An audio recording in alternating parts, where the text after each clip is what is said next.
말씀 보겠습니다. 누가복음 4장입니다. 오늘 말씀 보겠습니다. 신약성경 누가복음 4장 14절부터 21절까지 말씀을 함께 읽겠습니다.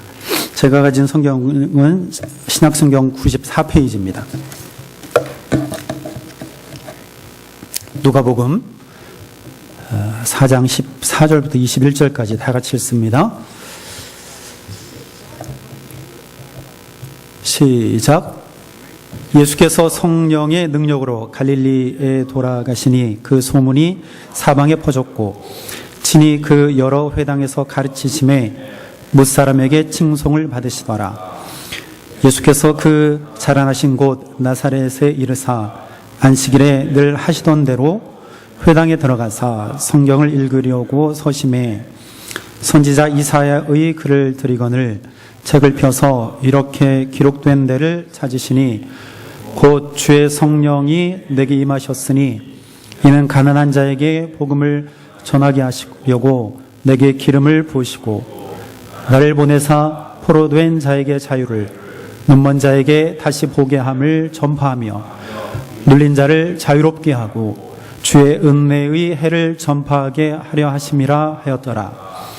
책을 덮어 그 맡은 자에게 주시고 앉으시니 회당에 있는 자들이 다 주목하여 보더라. 이에 예수께서 그들에게 말씀하시되 이 글이 오늘 너희 귀에 응하였느니라 하시니. 아멘. 21절까지 우리가 읽었습니다. 오늘 누가복음 본문 말씀은 예수님께서 사역을 시작하셨을 때의 설명입니다. 공생의 활동을 시작하신 것이죠. 예수님께서 어릴 적부터 이제 30세까지 가정에서 함께 부모와 형제들과 사셨고, 그리고 이제 마지막 3년 동안 공생애를 사셨습니다. 공생애라고 하는 것은 하나님 나라의 복음을 전하시고 이 세상에 오신 그 목적을 이루시기 위한 삶, 그러니까 하나님께 보냄을 받은 예수님께서 보냄 받은 자로서의 사명을 감당하신 그 기간을 공생애라고 합니다. 그래서 그 처음 시작할 때를 이 누가복음 이 4장에서 기록을 하고 있습니다. 복음서마다 약간씩 차이가 있습니다. 그것은 강조하는 바가 다르기 때문이에요. 요한복음은 오늘 이 누가복음에서 오늘 기록된 이 사건 이전에 유대 지역에서 이미 예수님께서 사역하셨던 것을 요한복음 1장부터 4장까지 보면 그 내용이 있습니다. 그런데 누가는 오늘 예수님 처음 사역을 어디에서요? 갈릴리 지방과 나사렛에서 사역하신 것으로 시작을 하고 있습니다. 어떤 학자는 오늘 이 본문의 말씀을 이렇게 표현을 해요. 예수님의 사명 선언문이다, 그렇게 표현을 하기도 합니다. 예수님의 사명 선언문. 이 말씀에 저도 어느 정도 동의를 합니다. 예수님의 사명 선언문과 같다. 그러니까 예수님께서 이 세상에 오신 사명이 무엇인지에 대해서 분명히 말씀한 것이다, 이렇게 그 학자는 표현을 하고 있습니다. 그리고 예수님께서 실제적으로 오늘 말씀하신 것을 그 공생기간 동안 예수님께서 행하셨던 것을 볼 수 있습니다. 오늘 본문에서 예수님께서는 두 지방에서 사역하셨죠. 갈릴리 지방과 나사렛 지방에서 사역하신 모습을 볼 수 있는데, 다른 지방이 다릅니다. 그리고 지역은 다르지만 공통점을 우리가 찾아볼 수 있는데, 그것은 뭐냐? 오늘 14절에 보면 이렇게 말합니다. 예수께서 성령의 능력으로 그랬습니다. 성령의 능력으로. 그리고 18절에서 보면 주의 성령이 내게 임하셨으니 이렇게 말합니다. 이 성령을 언급하고 있는 것을 볼 수 있어요. 공통점은 예수님은 성령의 능력에 따라서 예수님의 사명을 감당하셨다는 것입니다. 예수님이 잉태된 것이 어떻게 잉태되셨다고 성경은 말씀하죠? 성령으로 잉태되었다 말합니다. 예수님의 잉태는 성령의 능력으로 잉태했습니다. 그리고 예수님께서 세례를 받으시고 올라오실 때 하늘이 그래서 비둘기와 같은 그러한 모습이 나타났다 말합니다. 성령의 임재, 성령의 능력으로 그 물 위로 올라오실 때 성령이 임하셨습니다. 그리고 예수님께서 오늘 우리가 읽지는 않았지만 4장 1절에 보면 예수께서 성령의 충만함을 입어 그랬습니다. 예수님께서 성령의 충만함을 입어. 그리고 예수님께서 시험을 받으실 때에도 성령에 이끌려서 광야로 가셨다 말씀합니다. 여러분, 예수님이요 성령의 능력으로 모든 일을 행하셨던 것을 여러분들 아십니까? 예수님은요 성령님과 함께 일하셨습니다. 성령, 하나님의 영. 예수님도 성령과 함께 하셨고 성령에 힘입어서, 성령의 능력에 힘입어서 함께 사역했던 것을 볼 수 있습니다. 여러분, 세례 요한과 예수님이 다른 모습이 있는데 무엇이 다른지 아십니까? 세례 요한은요 요단강에서 세례를 베풀기 위해서 사람들이 오는 것을 기다렸습니다. 그러나 예수님은 성령의 능력으로 사람들에게 찾아가신 분이에요. 세례 요한은 사람을 기다렸지만 예수님은 성령의 능력에 따라서 또 성령의 인도하심 따라서 사람들에게 찾아가셨어요. 예수님은 찾아가시는 분이에요. 즉 바꿔서 말하면 예수님은 나에게 찾아오시는 분이에요. 예수님은요 하나님의 아들로서 하나님과 동등하신 분이지만 이 세상에 나를 위해서, 나를 구원하시기 위해서 예수님은 이 세상에 나에게 찾아오시는 분이에요. 이른 양 한 마리를 찾기 위해서 오시는 분이 예수 그리스도라는 사실입니다. 이거 얼마나 감사해요. 얼마나 감사합니다. 이게 하나님의 은혜입니다. 여러분, 나에게 오시는 그 예수님, 나를 찾아오시는 그 예수님, 다 마음 문을 활짝 열고 그 예수님을 다 마음속에 모시기를 바랍니다. 항상 모시고 살아야 돼요. 두 번째, 예수님은요 회당에서 가르치셨다고 오늘 말씀합니다. 어디에서? 회당에서. 오늘 15절에 보니까 이렇게 말합니다. 친히 그 여러 회당에서 가르치심에 그렇게 말씀하고 있습니다. 그리고 16절에서도 보면 예수께서 그 자라나신 곳 나사렛에 이르사 안식일에 늘 하시던 대로 회당에 들어가사 그랬습니다. 회당에 들어가사 무엇을 하셨어요? 가르치셨다 말합니다. 가르치셨어요. 예수님은요 회당에서 가르치셨습니다. 회당이라고 하는 것은 시나고그, 회당은 유대인의 삶의 중심이었습니다. 원래 이스라엘 백성들의 삶의 중심은 어디예요? 어디였어요? 이스라엘 백성들의 삶의 중심, 신앙의 중심 어디였습니까? 예루살렘, 시온. 그곳에 무엇이 있어요? 하나님의 성전.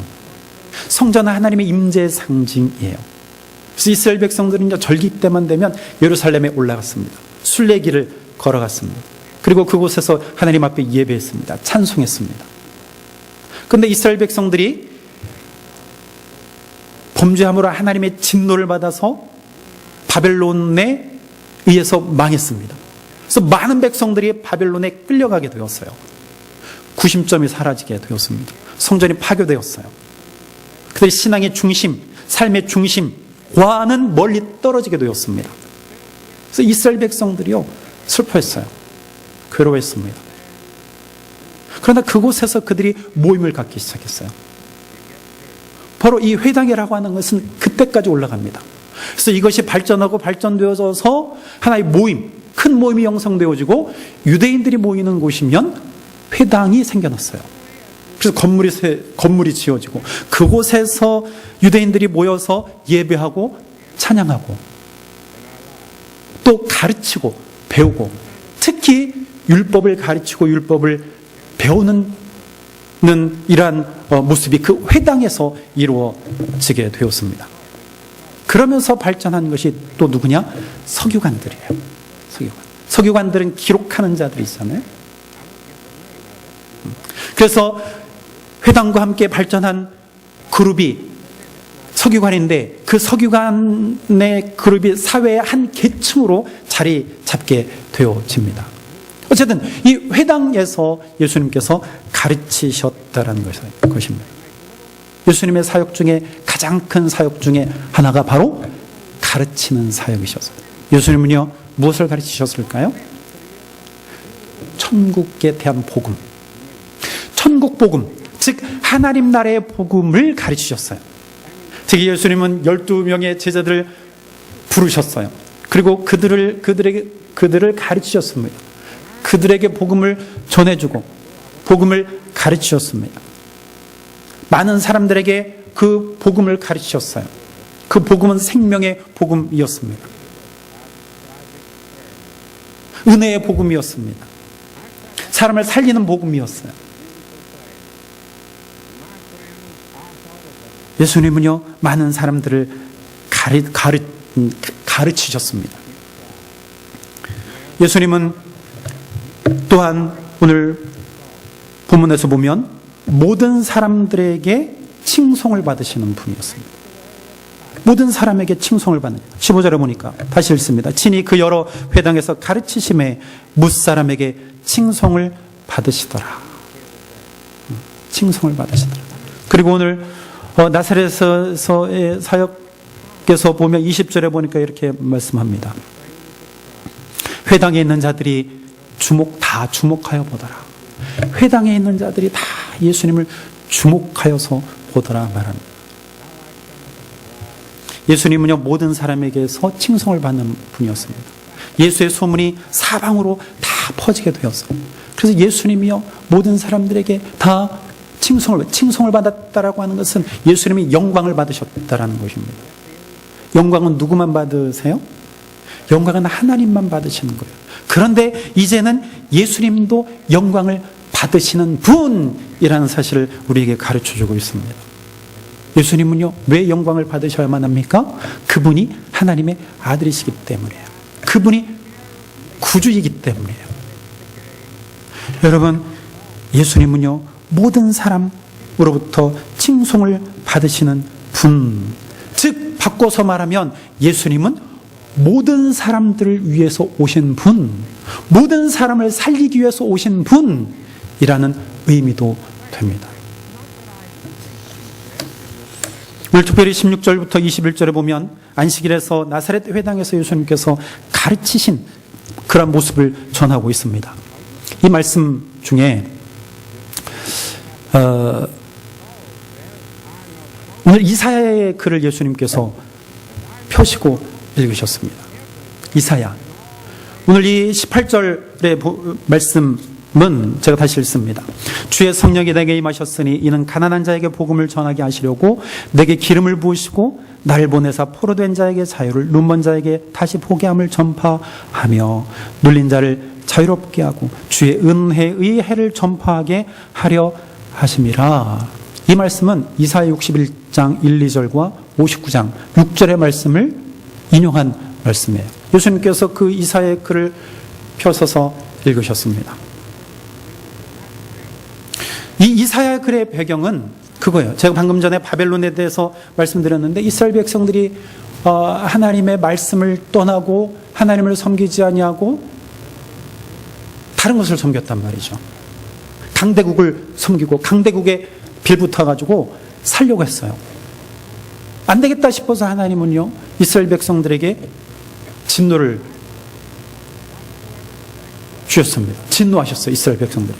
그래서 이스라엘 백성들이 망하잖아요. 바벨론에 의해서 망합니다. 그래서 바벨론의 포로로 끌려가요. 그 포로의 삶이 쉬웠을까요? 아니요. 앞이 보이지 않았습니다. 그 희망이 사라지기 시작했어요. 언제 내 고향 땅으로 돌아가나? 언제 나의 땅으로 돌아가나? 언제 내 나라로 돌아가나? 그러나 그날은 아무리 기다려도 오지 않았습니다. 앞이 보이지 않았어요.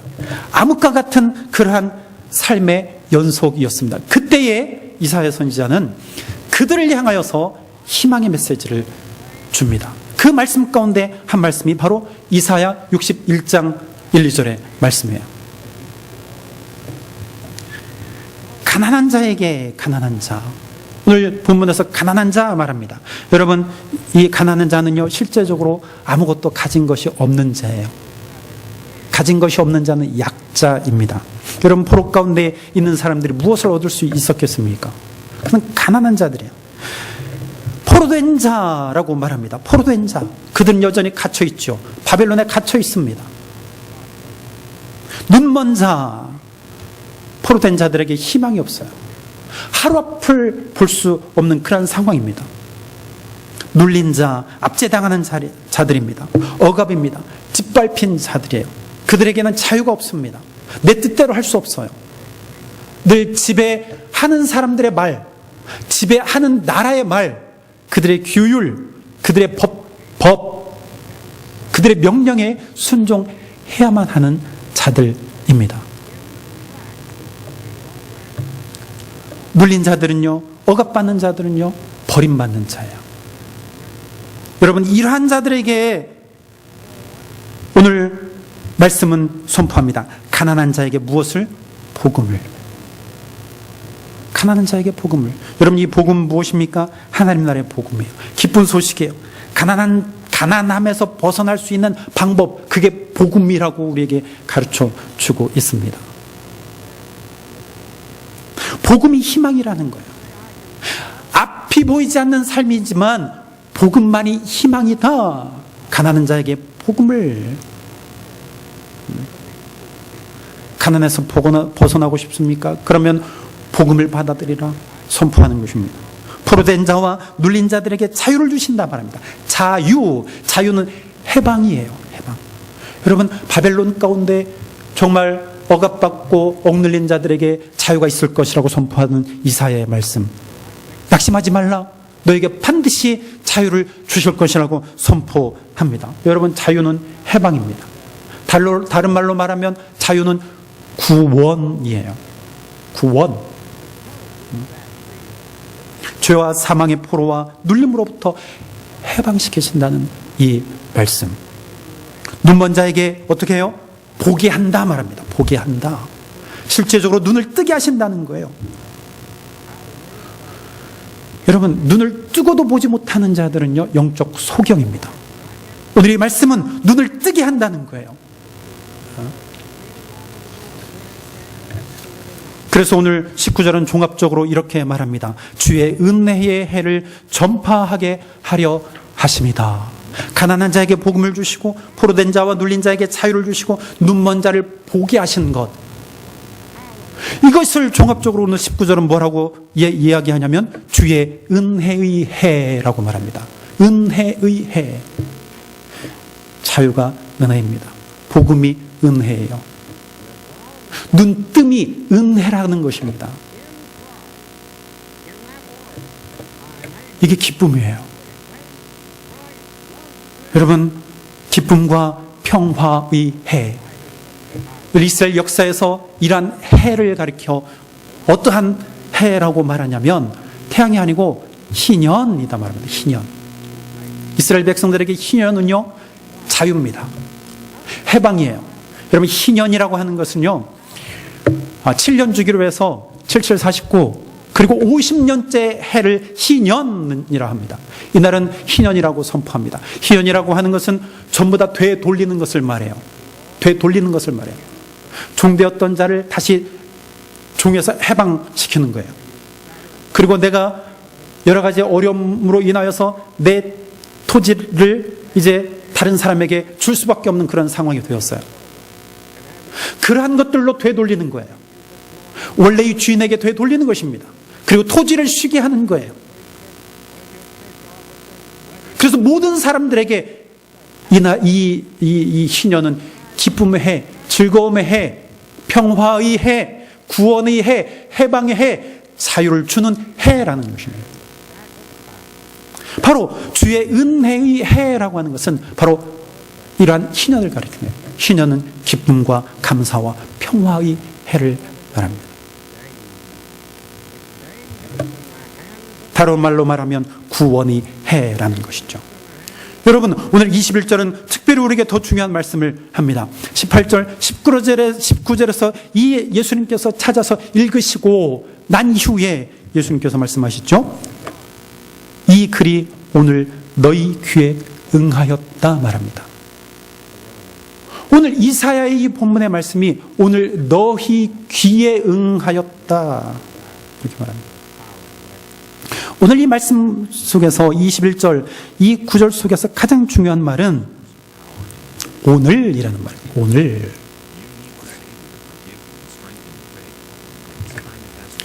영어의 대부분 성경을 제가 찾아보니까요, today가 앞에 나와요. today.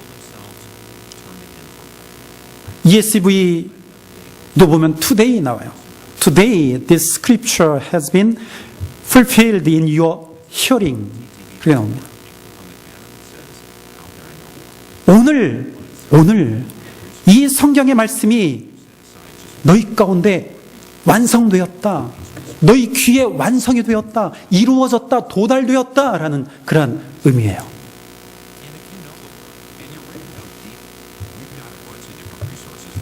지금 너희 귀에 응하였다. 예수님께서 강조하십니다. 여러분, 이 말은 어떠한 의미일까요? 이 말이 무슨 의미일까요? 이 오늘이란 말, 이 말이 무슨 의미일까요?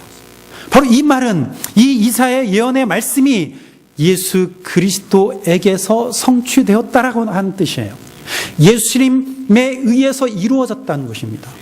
바로 오늘 예수님에게서 이 이사야의 예언의 말씀이 이루어졌다라는 그런 뜻입니다. 예수님이요, 이 말씀대로 그의 3년 동안 공생애를 지내시면서 이러한 사역들을 감당하셨습니다. 예수님은요, 가난한 자에게 먼저 찾아가셨습니다. 창녀들에게 찾아가시고, 또 세리와 같은 많은 사람들에게 손가락질 받는 사람들에게 찾아가셔서 그를 제자로 부르셨어요. 가늠하다 잡힌 여인에게 예수님은요, 자유를 선포하셨습니다. 억압받고 눌린 자, 사람들에게 손가락질 받고 인정받지 못하는 자들, 그들 향해서 예수님은요, 구원을 선포하셨습니다. 가난한 자들, 포로된 자와 억눌린 자에게 예수님은요, 자유를 선포하셨습니다. 죄에 눌리고 귀신 들린 자들, 예수님께서 귀신을 내쫓으시고 그들을 온전하게 하셨습니다. 눈먼 자들 예수님은 보게 하셨습니다. 소경받으며 예수님을 따라온 주여 나를 불쌍히 여겨 주옵소서. 예수님은 그를 마다하지 않으시고 그의 눈을 열어주셨습니다. 그 실제적으로 눈을 떴어요. 그리고 예수님은요, 맹인된 한 사람을 침을 뱉어서 진흙을 이기시고 그의 눈에 바르시고 실로암 못에 가서 씻으라. 그 사람이 실로암 못에 가서 씻었더니 그의 눈이 밝아졌습니다. 예수님이 실제적으로 눈을 뜨게 하셨습니다. 예수님은요, 병든 자를 고치셨어요. 안전뱅이를 일으키셨습니다. 일어나라, 일어나라. 여러분, 이 모든 것이요, 은혜의 해입니다. 은혜의 해, 구원의 해. 예수님은 은혜를 주셨습니다. 은혜를 선포하셨습니다. 구원을 주셨습니다. 구원을 이루셨습니다. 구원을 선포하셨습니다. 이것은 뭐냐? 예수님을 통해서 구원이 이루어졌다라는 뜻이에요.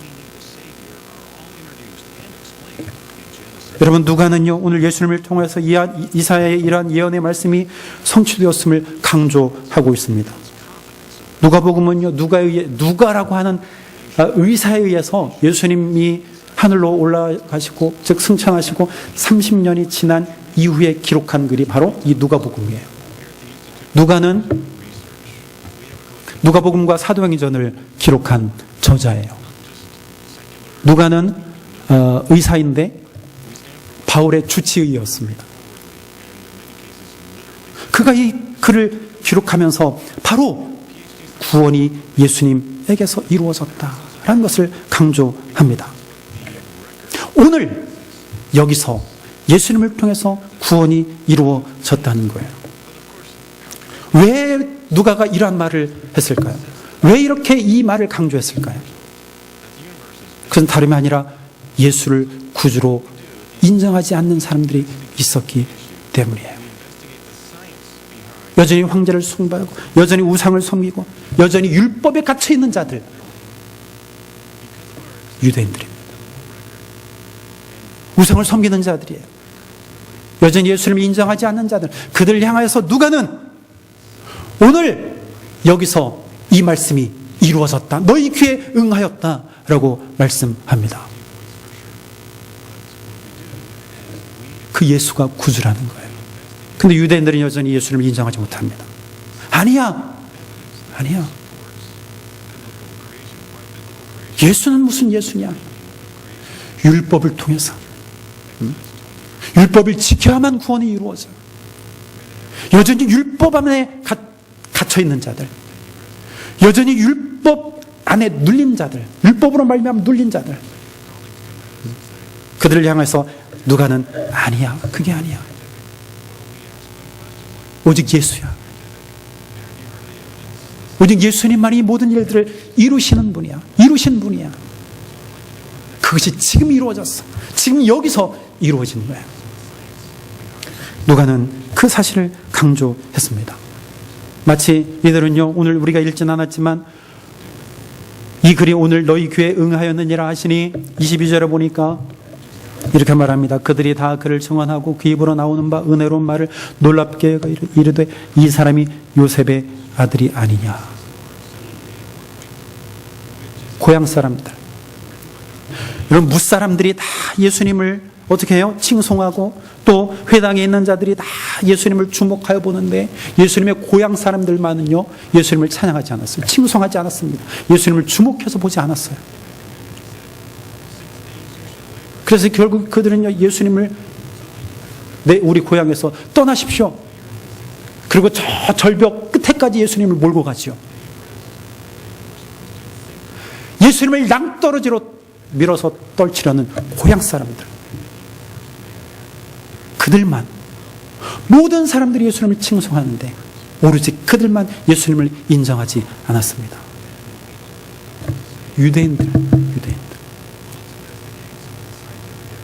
유대인들과 같은 사람,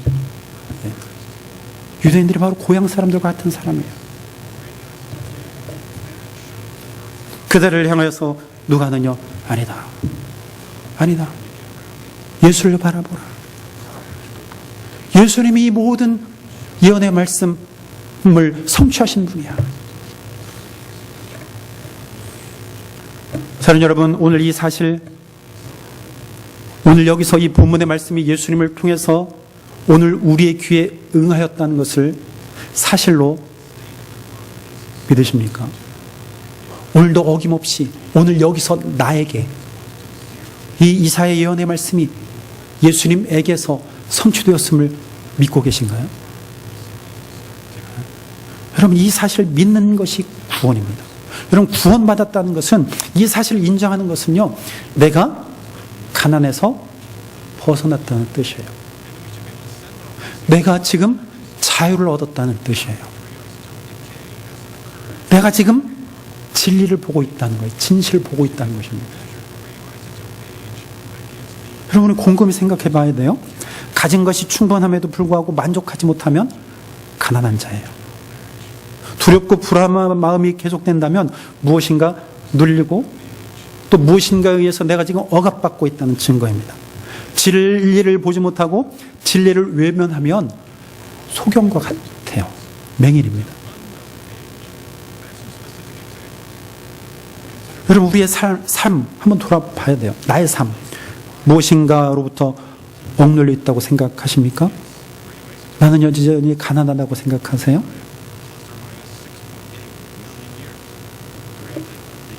내가 은혜롭게 사는 건가 의심이 듭니까? 아니면 나에게는 은혜가 없어, 하나님 나에게 은혜 주시지 않아, 그런 생각이 듭니까? 뭔가에 꽉 눌려서 자유롭지 못한 그런 삶을 살아가고 계십니까? 그럼 그러한 분들이 있다면 예수님을 바라보시길 바랍니다. 예수님만 우리를 자유롭게 하시는 분이에요. 예수님만이 나의 소망이십니다. 예수님만 나의 희망이세요. 나를 부자 되게 하시는 분이 예수님 뿐이라는 것이죠.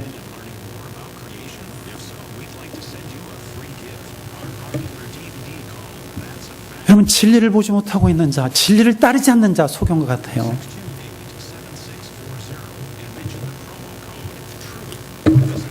여러분, 예수님은요, 은혜를 선포하셨어요. 구원의 해를 선포하신 분이에요. 그 예수님을 내가 만나지 못하고 내가 바라보지 못하면 계속 이러한 삶을 살 수밖에 없어요. 무언가로부터 억눌린 삶. 그래서 헤어나지 못해. 그래서 여전히 세상 사람들과 별반 다르지 않게 살아갑니다. 나는 믿음의 사람인데 예수님 알지 못하는 사람들과 내 삶을 비교해 보니까 별반 다르지 않아. 이 말은 무슨 말이냐? 희망 없이 살아간다는 거예요. 희망 없이, 소망 없이 산다는 것이죠. 무슨 울상을 한다고 해서 소망이 없는 게 아니라 좀 무슨 소망으로 살아가는 거예요. 그들의 소망은 그냥 이 세상에서 그냥 풍성하게 살고 기쁘게 살고 행복하게 살면 그 말이지. 거기까지. 그것도 다예요. 그래서 만족하며 살아갑니다. 그러나 성경은 그것으로 끝이 아니라고 우리에게 분명히 말씀하잖아요. 참된 생명, 참 생명, 영원한 나라. 성경은 우리에게 그것을 이야기하지 않습니까? 우리는 거기까지 그것을 바라봐야 되죠. 그렇죠? 믿는 사람이라면, 예수 그리스도를 믿는 사람이라면, 오늘 이사야 말씀이 예수님에게서 모두 성취되었다고 믿는 자들은요, 그 너머를 바라봐야 되죠. 참된 자유가 무엇인지 질문해야 되죠. 참된 기쁨이 무엇인지 봐야 된다는 것이죠. 내가 정말 가난한 자인가, 부자인가, 돈이 없어도, 내가 가진 것이 없어도, 내가 땅이 없어도 내게 있는 것 만족하면 그 사람은 부자예요. 부자. 부유한 자입니다. 여러분, 예수님만이 참된 생명이시고 예수님만이 참된 구원자이십니다. 오늘 여기에서 우리에게도 그대로 그 효력이 있습니다. 그때 당시 하면 끝난 것이 아니고 지금 오늘 효력이 여전히 있어요. 예수님이 하늘로 올라가시고 30년 지난 이후에 누가는요, 이 말씀을 기록하면서 오늘을 강조했어요. Today. 예수님이 말씀하신 이 오늘은 예수님이 말씀하신 그 시대에도 오늘, 누가가 살던 그 시대에도 오늘, 그리고 이 글을 읽는 여기 오늘 응한 말씀이 오늘. 누굴 통해서? 예수님을 통해서. 예수님을 통해서. 그러므로 우리는 그 예수님을 바라봐야 된다는 거예요. 그 예수님만 의지해야 한다는 것이죠. 여러분, 예수님만 바라보세요. 오늘 너희 귀에 이 말씀이 응하였느니라. 이 말씀이 완성되었느니라. 이 말씀이 이루어졌느니라 말합니다.